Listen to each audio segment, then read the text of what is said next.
¿Quieres volver al powerlifting después de tener un gran parón? Esto mismo me pasó con Javichu cuando había conseguido su mejor performance entrenando.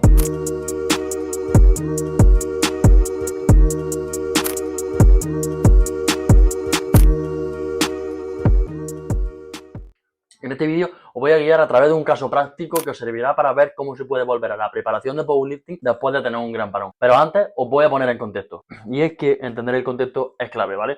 Os voy a poner unas pequeñas píldoras para que veáis un poquito lo que le pudo pasar a Javichu. Javichu, uno de mis amigos y uno de mis atletas, estaba entrenando normalmente y simplemente empezó a encontrarse mal un día entrenando. No por nada en el entrenamiento, sino porque simplemente aparentemente tenía angina, una especie de amigdalitis. Poco a poco, sin siquiera saberlo, él bromeaba con que se estaba poniendo peor y que iba a tener que ir al hospital. Fue al hospital y mi colega se dio cuenta que tenía miopericarditis, lo que básicamente significaba que tenía una especie de inflamación en las paredes de la zona del corazón y eso incrementaba el riesgo de padecer de un infarto. Con esto, Javichu pues básicamente estuvo una semana en el hospital. No pudo, obviamente, ni hacer ningún tipo de ejercicio, ni presentarse, obviamente, a hacer powerlifting. Y estuvo, pues básicamente, creo que mes y algo sin hacer nada relacionado con el powerlifting. De hecho, me acuerdo que anecdóticamente me comentaba que, tío, no puedo, no me han dicho que no puedo ni darle vuelta a la manzana andando, para que podáis ver la gravedad del asunto. Dicho esto, pasa el tiempo y llega el momento en el que Javichu, aparentemente, puede volver a entrenar. Vale, ¿qué ocurre cuando puede volver a entrenar? Tenemos que analizar qué es lo que ocurre. Tenemos que entender que venimos de un contexto muy particular y que va a tener algunas molestias, algunas sensaciones de incomodidad y todo esto se ha de traquear. Principalmente había tres cosas a tener en cuenta. Número 1, molestia al respirar, al hacer bracing, al hacer la maniobra de Gonsalva. Comentaba que tenía una especie de presión en el pecho, obviamente, y que se sentía un poquito incómodo. Que al utilizar un cinturón se sentía incluso peor. 2, miedo a recaer, miedo a volver a estar en el mismo punto. Eso es un factor condicionante que tenemos que entender. Si un atleta tiene miedo, tendremos que tener en cuenta que seguramente los pasos que vayamos a ir haciendo hasta llegar a nuestra performance sean más lentos que una persona que quizás no tiene miedo porque la situación, oye, pues no ha requerido de eso, porque puede ser que sea simplemente porque se ha ido de viaje, porque ha tenido un parón por nivel personal, pero en un caso como una hospitalización o una lesión es muy importante entender cómo el atleta afronta esta época, cómo se siente y, oye, la inseguridad, el miedo o simplemente pensamientos que puede tener al respecto. Y luego, obviamente, un mes y pico sin tocar barras, sensación de pesadez, de poca fluidez, no tenía buenos feelings y eso es algo importantísimo. Ante todo eso, hicimos lo siguiente. Para evitar los problemas de la respiración, empezamos a hacer todos los movimientos beltless, es decir, sin cinturón. Y para la sesión de pesadez, malos feelings y en general que se sentía un poco incómodo haciendo todos los movimientos, decidimos buscar un enfoque, un approach de practice. En su caso, muchos movimientos que reiniciaban el setup en DL. ¿Para qué? Para que repitiese esa posición inicial. Muchos clusters, muchas singles con un porcentaje obviamente de LR muy bajo y en general un estímulo que sabemos que le funcionaría, pero que simplemente queríamos que antes de centrarnos en los kilos se centrase en buscar buenos feelings. Vale, Alberto, hemos empezado a entrenar, tenemos nuestra primera toma de contacto. ¿Qué hago? Estoy un poco perdido, no sé cómo hacerlo. Número 1, tienes que entender que hay una parte de todo el progreso que se basa específicamente en la colaboración con tu atleta.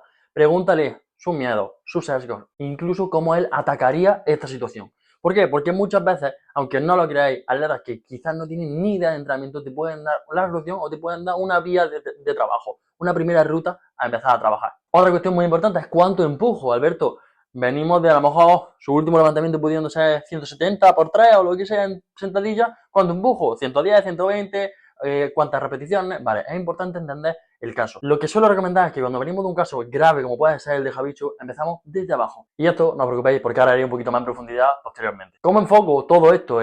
¿Cuántas series? ¿Cuánto todo? ¿Cómo enfoco el entrenamiento? Bueno, al contrario de lo que normalmente hacemos, que es enfocar el entrenamiento en base al rendimiento deportivo, en base a los kilos en la barra, recomendaría que buscase un enfoque específicamente en cuanto a feelings. Estamos hablando de que viene un atleta con muy malos feelings, con miedo a subir la carga, con ciertas características que nos hacen derivar el entrenamiento en lugar de a buscar una subida de kilos pues progresiva como podríamos hacer semana a semana, a lo mejor en un bloque normal, sino que vamos a buscar feelings. Si esa atleta, por ejemplo, necesita estar repitiendo una carga varias veces para encontrarse, porque necesitará un tiempo de adaptación, lo haremos. El objetivo es que el atleta se sienta bien. Cuando el atleta empieza a sentirse bien, el atleta empieza a coger confianza, empezará a perder cierto miedo y todo empezará a ir un poquito más rodado. Pero no pise el acelerador antes de cuenta. Es por eso que es muy importante entender el ritmo de progreso. Habrá casos en los que sí, el ritmo de progreso será muy acelerado y habrá otros, la mayoría, en los que seguramente no sea tan acelerado. Y en este caso, que no teníamos ninguna competición cerca, ningún tipo de presión, era muy importante entender que el ritmo de progreso iba a ser lento.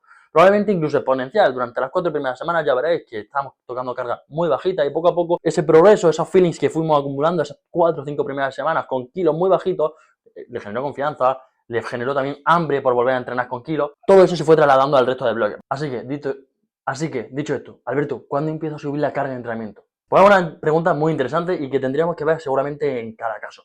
Pero tenemos que entender que en todo este tiempo que no ha entrenado, en todo este tiempo que se ha sentido mal, que ha perdido peso, que como digo, tiene también miedo, es muy probable, si no seguro, que la capacidad de tolerar trabajo haya descendido. ¿Qué significa? Que si él antes era capaz de tolerar una carga de trabajo, digamos, 20, por poner un número, ahora probablemente su capacidad de tolerar trabajo haya disminuido quizás hasta en un 12, quizás hasta en un 15, quizás hasta en un 13, quizás hasta en un 6. Por eso recomiendo que utilicéis un approach build up, es decir, buildeamos, construimos hacia arriba. ¿Por qué? Porque lo que vamos a intentar buscar va a ser lo que yo llamo el sweet spot, la zona dulce, la zona ahí que nos gusta, la zona de oro. ¿Por qué? Porque hasta el momento es la zona en la que, oye, estamos induciendo una carga de entrenamiento de la cual se recupera, la cual no le genera unas molestias superiores a un RPD 0,3, por ejemplo. RPD, para quien no lo sepa, es básicamente una escala de dolor del 1 al 10, perdón, del 0 al 10, y donde obviamente progrese. Es lo que queremos. Por ejemplo, en su caso de la sentadilla, os voy a poner 3 bloques, los cuales su duración estaría entre 4 y 6 semanas cada uno, ¿vale? Por ejemplo, en el primer bloque estábamos haciendo prácticamente un trabajo minúsculo. Estábamos utilizando una carga de trabajo muy baja. Como digo, unos rangos de carga muy bajitos, 70, 115, 70, 120, con muy pocas series semanales, a un trabajo del RP muy minúsculo.